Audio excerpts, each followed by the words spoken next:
Casemiro Albuquerque acreditava que já tinha visto de tudo. Aos 38 anos, era dono de uma das maiores construtoras do país. Acumulava prêmios, contratos milionários e respeito no mercado.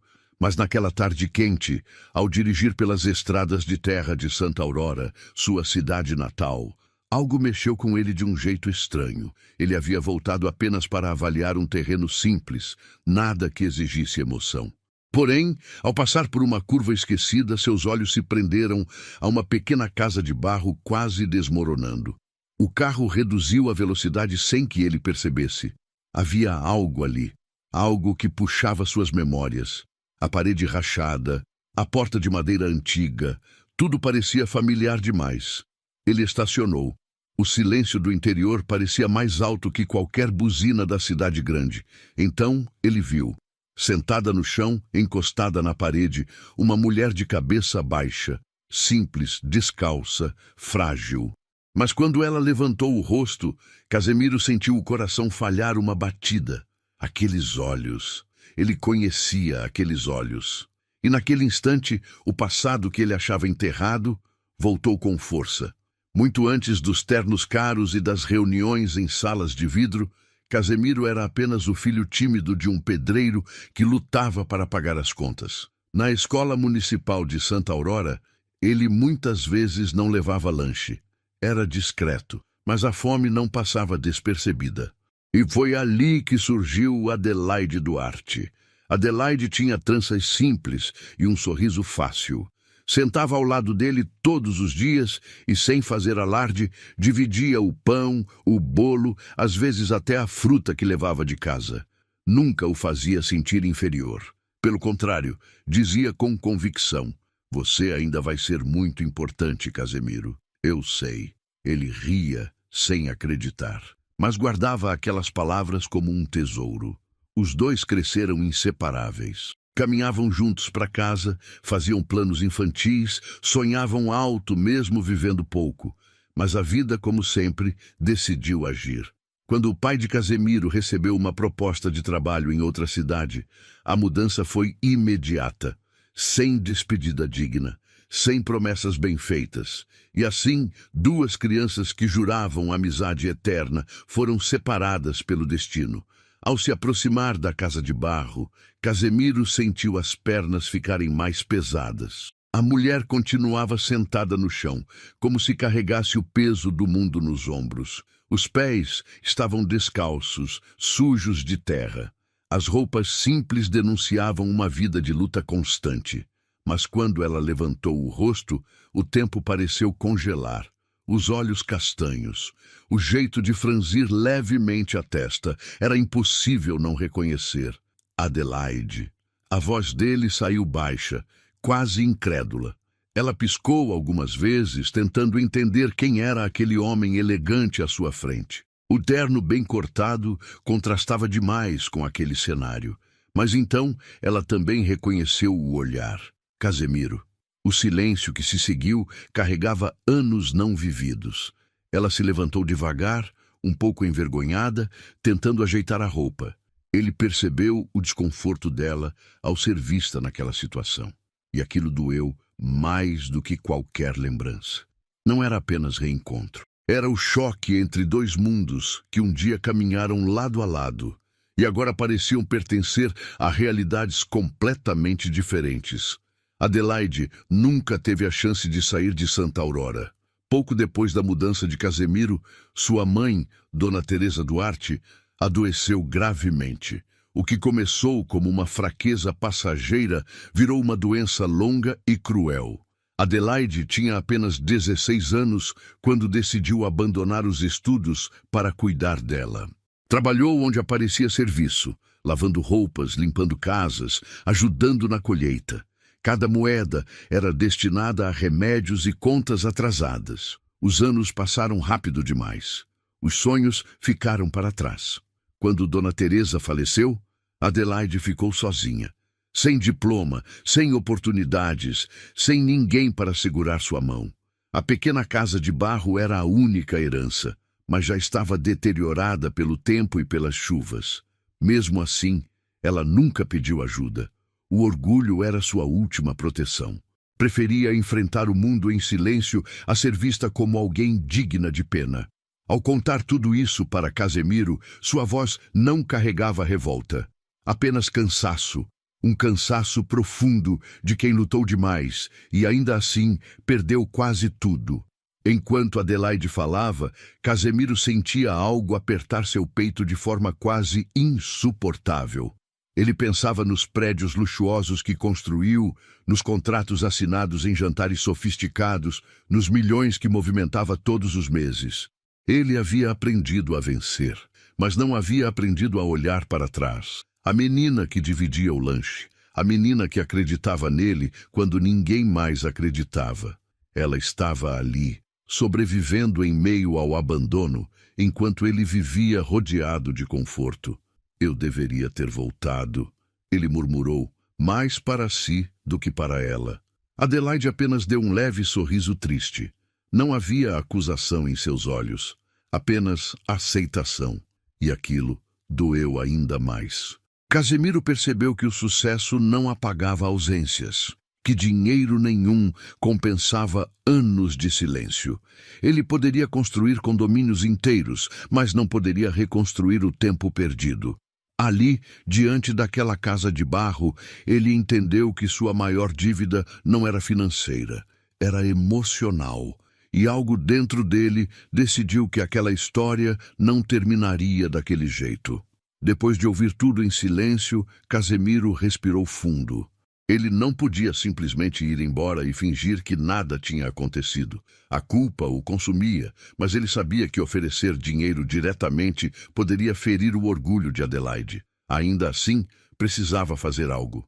"Deixa eu ajudar você", ele disse com sinceridade. "Eu posso reformar a casa, resolver as dívidas, garantir que você tenha conforto." Adelaide abaixou o olhar por alguns segundos. Aquela proposta resolveria grande parte de seus problemas, mas algo dentro dela se recusava a aceitar.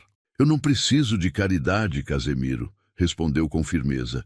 "Passei a vida inteira lutando sozinha. Não quero começar agora dependendo de alguém." A resposta o surpreendeu, mas também o fez admirá-la ainda mais.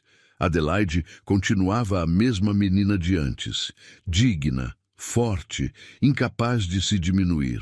Foi então que Casemiro percebeu que não se tratava de salvar Adelaide. Tratava-se de oferecer oportunidade, não esmola. Ele não queria ser o homem rico que resolveu um problema. Queria ser o amigo que caminhava ao lado.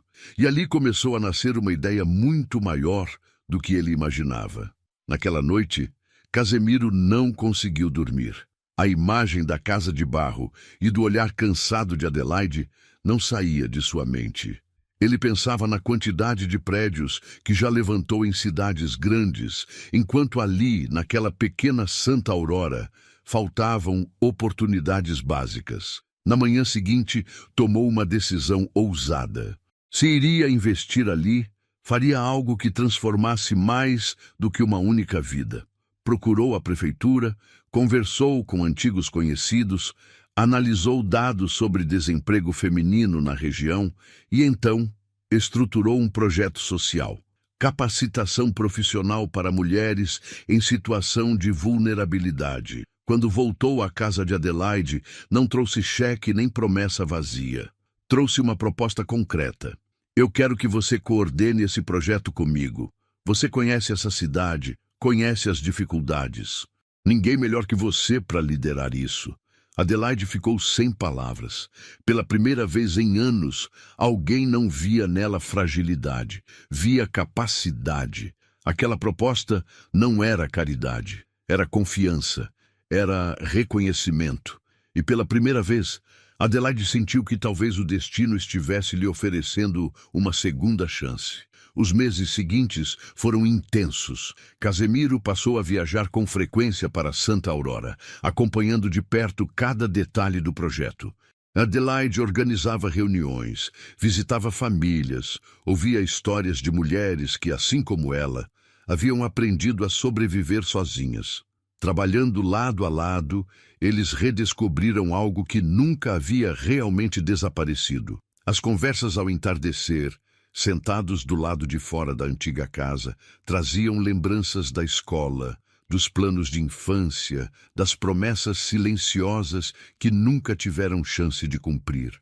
Casemiro começou a perceber que seu sucesso parecia menor quando comparado à grandeza daquela mulher. Adelaide, por sua vez, enxergava além do empresário poderoso. Via o menino simples que sonhava alto e que ainda carregava a mesma sensibilidade no olhar. Não houve pressa, não houve declarações impulsivas, apenas a reconstrução de um vínculo que o tempo não conseguiu apagar. Eles entenderam que o amor verdadeiro não é aquele que surge de repente, é aquele que resiste ao silêncio, à distância e às circunstâncias. Quando o projeto finalmente saiu do papel, Casemiro tomou uma decisão simbólica. A antiga casa de barro não seria demolida. Em vez disso, seria restaurada e transformada na sede oficial da iniciativa. A reforma preservou a estrutura original, mas reforçou as paredes, instalou janelas novas e pintou o interior com cores claras. Onde antes havia abandono, agora havia movimento. Máquinas de costura, salas de aula improvisadas, mulheres aprendendo novas habilidades. Adelaide acompanhava cada detalhe da transformação com lágrimas contidas. Aquela casa, que representava anos de luta solitária, agora se tornava um espaço de esperança coletiva. A cidade começou a enxergar o lugar com outros olhos. Não era mais símbolo de pobreza, era símbolo de recomeço. Casemiro observava tudo em silêncio, orgulhoso não de si mesmo, mas dela. Sabia que sem Adelaide, nada daquilo teria o mesmo significado. Aquela casa de barro deixou de ser lembrança de dor, tornou-se prova viva de que, quando alguém acredita em você, o impossível começa a parecer possível. Alguns meses depois, em uma pequena cerimônia de inauguração oficial do projeto, moradores da cidade se reuniram diante da antiga casa restaurada. Havia sorrisos, aplausos e histórias de mulheres que já estavam gerando renda própria. Casemiro procurou Adelaide com o olhar no meio da multidão. Ela estava diferente, não pelas roupas ou aparência, mas pela postura. Havia brilho em seus olhos novamente, confiança, vida. Depois que os discursos terminaram, ele segurou suas mãos com delicadeza, exatamente onde meses antes ela estava sentada sozinha. Você sempre acreditou que eu seria alguém grande, ele disse, emocionado. Mas você nunca percebeu que já era gigante. Adelaide sentiu as lágrimas escaparem, não de tristeza, de reconhecimento.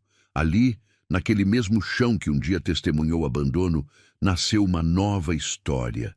Não apenas de amor reencontrado, mas de propósito compartilhado, porque naquele lugar simples, entre paredes de barro e memórias antigas, duas vidas se reconstruíram juntas, e ali tudo realmente mudou. Se Casemiro tivesse encontrado Adelaide antes de ficar rico, você acha que ele teria feito a mesma coisa? Ou será que só ajudou porque tinha dinheiro e queria aliviar a própria culpa?